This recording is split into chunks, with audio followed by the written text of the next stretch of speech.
Manifest Destiny, which they pretty much said because we are the rightful people, we deserve this land, we deserve to take over and colonize this whole land as well as the people.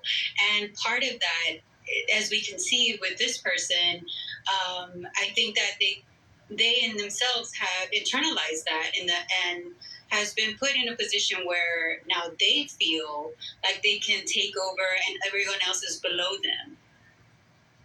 And sister, let's bring you to this conversation too. Is there some self-hatred there as well?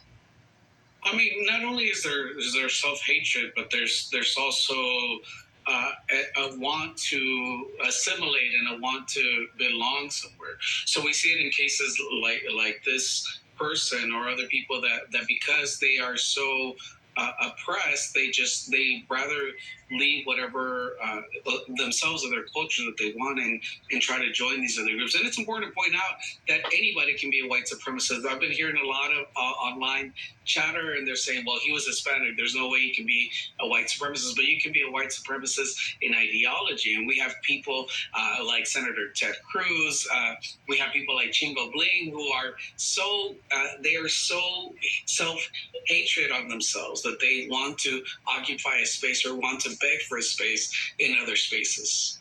And of course, Tony, you and I talked about the head of the Proud Boys, who is a Hispanic as well.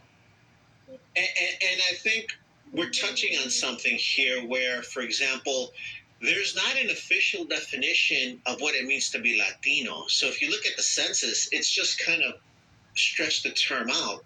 And I'm not advocating that there should be one, but there's also not a definition for white.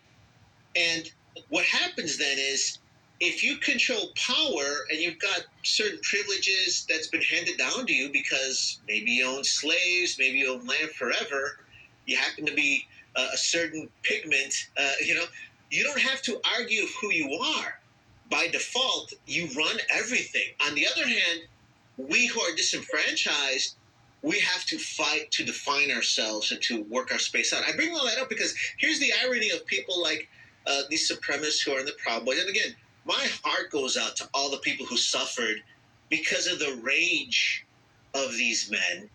They felt disenfranchised. They felt powerless. They didn't want to take the blame for that. They felt they were entitled to it because they thought